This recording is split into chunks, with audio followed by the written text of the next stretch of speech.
안녕하십니까. 연애와 소통, 오늘 그 네 번째 소주제입니다. 말을 해야 할 때와 하지 말아야 할 때.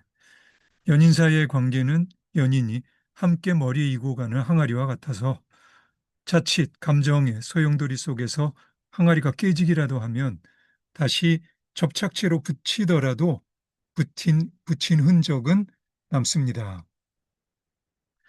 여러 해 전에 침례교회 장경동 목사가 한 TV 다큐 프로그램에서 자신의 가난했던 신혼 시절을 이야기한 적이 있습니다. 방 한 칸, 세를 얻어 살고 있었는데요. 아내는 주인집 일을 도와주며 어려운 살림사이를 꾸리고 있었고요. 김장철이 되면 주인집 김장을 도와주고 버려지는 배춧잎 등을 알뜰히 챙겨 본인 집 김장도 해결하곤 했던 모양입니다. 장경동 목사는 나중에야 그런 사정들을 알게 되었는데요. 만일 아내가 그런 일들을 그때마다 다 자신에게 이야기했었더라면 아마 지금의 자신은 없었을 거라고 아내에게 감사해 했습니다. 예, 연인 사이에 감출 일들이 없으면 정말 좋겠죠. 새삼 강조할 필요도 없이 연인 사이의 솔직함은 소중한 미덕입니다. 장경동 목사 이야기도 의도적으로 서로를 속이자는 것이 아니죠. 단지 연인 사이의 소통에도 때가 있다는 이야기입니다. 연인 사이에서 말을 해야 할 때와 하지 말아야 할 때를 구별하는 것은 훌륭한 지혜입니다. 내가 어렸을 때 읽었던 영국 작가 엘리자베스 구치의 1946년 동화책 환상의 백마가 생각납니다. 이 작품의 엔딩이 어린 시절의 나로서는 이해하기가 참 어려웠는데요. 지금 생각해도 그럴 법 했습니다. 마리아라는 여자 주인공과 그녀를 도와 모든 어려움을 해결한 남자 주인공 로빈이 결혼하면서 마무리되는 평범한 엔딩인데 마지막 문장이 평범하지 않았어요. 마리아는 로빈과의 사이에서 여러 아이를 낳고 일요일이면 교회 가족석에서 남편 곁에 조르륵 앉아 있는 아이들과 함께 예배를 봅니다. 마리아는 행복합니다. 그렇게 행복한데도 마리아는 여전히 꿈을 꾸죠. 모험 중에 만났던 환상의 외뿔 백마가 언젠가는 자신을 데리러 올 거라는 꿈입니다. 그 꿈에는 남편도 없고 아이들도 없습니다. 마리아는 온전히 자신만이 되어 환상의 백마를 따라갈 겁니다. 대충 이런 느낌의 문장으로 기억합니다. 확실히 평범한 동화책의 엔딩은 아니겠죠. 마리아는 로빈에게 자신의 꿈에 대해 이야기했을까요? 했을 수도 있고 아닐 수도 있겠지만 지금은 아니어도 상관없다고 생각합니다.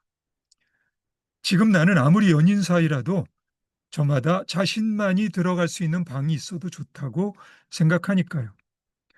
그러니까 환상의 백마 유니콘의 뿔은 자신만의 방으로 들어가는 열쇠인 셈입니다. 물론 적당한 때가 되면 마리아가 로빈을 자신의 방으로 초대할 수도 있겠죠.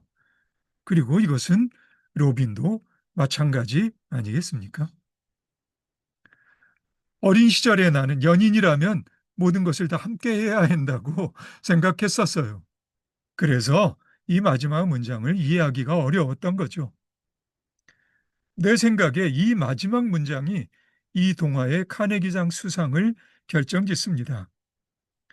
이 작품은 2008년 헝가리 출신의 감독 가보 쿠스포에 의해 문 프린세스, 문에이커의 비밀이란 제목으로 영화화됩니다만 안타깝게도 이 마지막 문장은 영화에서 사라집니다. 2010년 이란 감독 마시테지딘의 영화 라스트 나이트에는 마이클과 조안나라는 젊은 부부가 나옵니다. 어느 날 마이클은 직장의 여자 동료 로라와 출장을 가고요. 조안나는 옛 연인 알렉스를 만납니다. 그리고 저마다의 만남은 저마다의 유혹을 부추기죠. 다음 날 아침 마이클은 주머니에서 나는 당신을 알아, 사랑해 라고 조안나가 마이클에게 쓴 쪽지를 봅니다. 그리고 마이클은 집에 돌아와 조안나를 만나죠.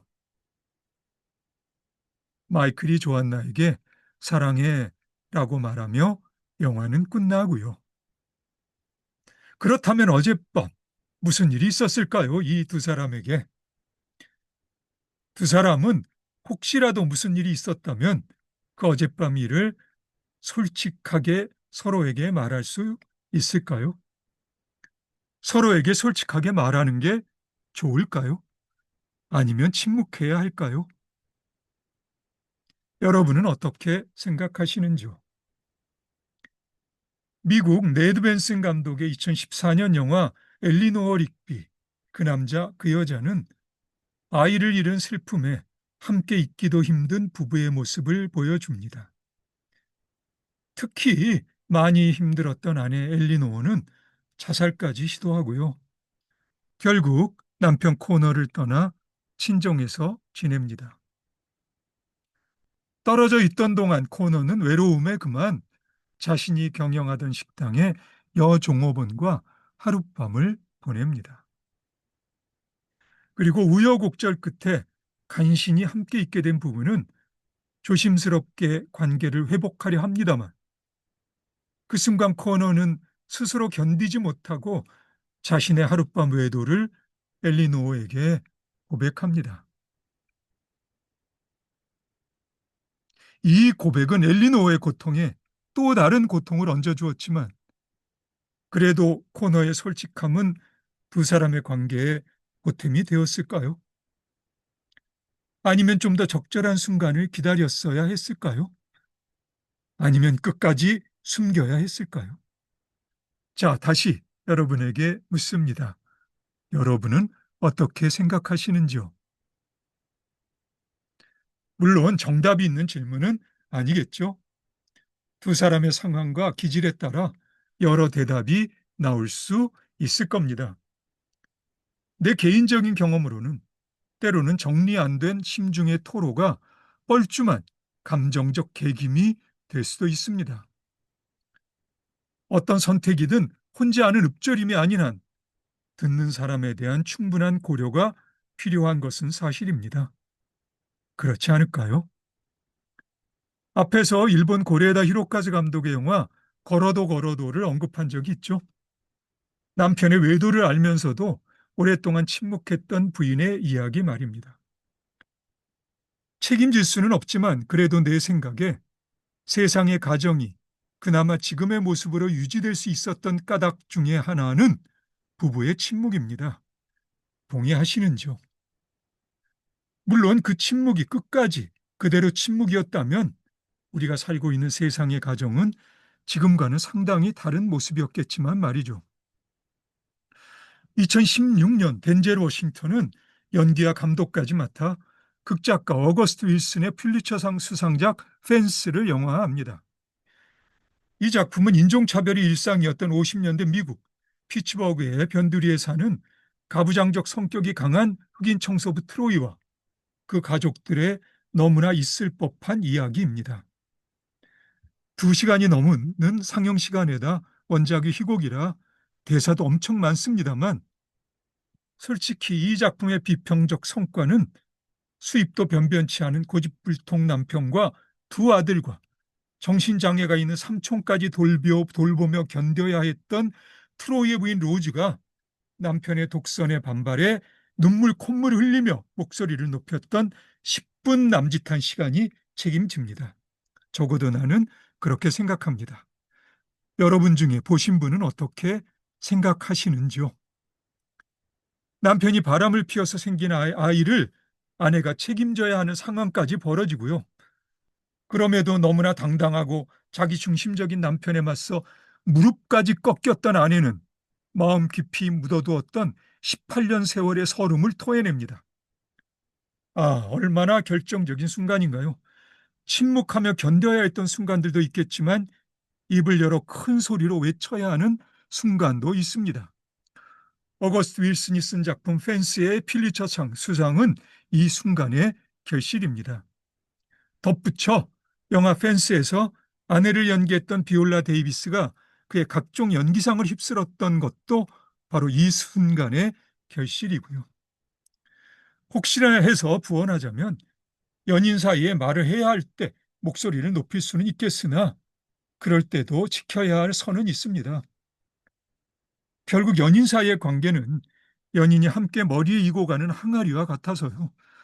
자칫 감정의 소용돌이 속에서 항아리가 깨지기라도 하면 다시 접착제로 붙이더라도 붙인 흔적은 남습니다. 한참 시간이 흘러 그 흔적을 손으로 건드릴 때 가슴께에 싸한 상흔이 느껴질 수도 있고요. 물론 이것은 연인 사이의 관계뿐만 아니라 모든 관계에도 해당하는 이야기겠죠. 사실 거짓은 연인 사이에 피해야 할 것입니다만 때로는 아름다운 거짓말도 가능합니다. 나에게 세상에서 가장 아름다운 거짓말은 중국의 무협작가 왕두르의 원작을 2000년 이안 감독이 영화화한 와호 장룡에서 나옵니다. 무당파의 장문인 리무바이는 득도 일보 직전에 속세로 나옵니다. 도를 구하는 일보다 제자를 구하는 일이 더 중요하다고 생각했기 때문이죠. 리무바이는 명문가의 딸 교룡을 제자로서 키워볼 생각을 합니다. 매사에 제멋대로인 교룡이 제자가 될 수 있다면 세상에 아직 희망이 있는 겁니다. 한편 리무바이의 사미인 수련에게 리무바이가 속세로 나온 일은 엄청난 사건입니다. 왜냐하면 수련은 리무바이를 사모하고 있었기 때문이죠. 리무바이 앞에서 수련은 흔들리는 마음을 감출 수 없습니다. 그리고 리무바이도 수련의 마음을 알고 있습니다. 이런 사정에서 수련은 자기보다 어린 교룡을 경계합니다. 그리고 그녀의 경계심에 근거가 전혀 없는 것은 아닙니다. 사제의 인연을 맺으려는 리무바이를 대하는 교룡의 마음에서 미묘한 흔들림이 느껴지기 때문입니다. 하지만 정작 리무바이 본인은 이러한 세속의 감정으로부터 많이 벗어나 있습니다. 교룡에게는 벽안홀이라 불리는 스승이 있었습니다. 벽안홀이는 리무바이의 스승을 독살했을 뿐만 아니라 그 성품이 잔인하여 세간에 원한이 많습니다. 교룡을 아꼈던 벽안홀이는 교룡이 자신을 떠나려 하자 교룡을 억지로라도 붙잡으려 합니다. 그 와중에 리무바이가 개입해서 교룡을 구하고 벽안홀이를 제압합니다만 벽안홀이가 쓰러지기 직전 쏜 독침에 리무바이는 치명적인 부상을 입게 됩니다. 리무바이의 부상이 자기 탓이라는 죄책감에 절망적이었던 교룡이 신라 같은 희망으로 해독제를 구하러 간 동안 리무바이는 몸에 진기를 모아 퍼지는 독을 막으려 합니다. 리무바이의 곁을 해독제를 애타게 기다리며 수련이 지킵니다. 리무바이의 진기가 흩어지면 치명적일 수 있는 순간이었어요. 한 움큼의 진기도 소중한 그 순간 리무바이는 그 진기를 수련에게 자신의 마음을 전하는 데 쓰고 눈을 감습니다. 그때 리무바이가 한 말을 지금의 표현으로 바꾸면 이렇습니다. 나는 당신을 영원히 사랑합니다. 예, 지금까지 내가 접한 연애물 중에서 가장 아름다운 거짓말이었습니다. 연인 사이에 거짓이 없는 소통은 정말 중요합니다만 때로는 거짓말이 필요할 때도 있습니다. 그 거짓말로 인하여 리무바이의 영혼이 리무바이의 표현처럼 구천을 떠돌게 되더라도 리무바이는 자신을 사랑한 수련의 기억 속에서 영원히 수련을 지켜주게 될 겁니다. 예, 나는 이 영화를 이렇게 보았습니다. 여러분은 이 영화를 어떻게 보셨는지 궁금하네요. 자, 그럼 오늘은 여기까지 할까요? 예, 오늘도 수고 많으셨고요. 그럼 우리 다음에 다시 만나서 이야기를 계속해 보도록 합시다. 오늘도 수고 많으셨고요. 다음에 다시 봅시다.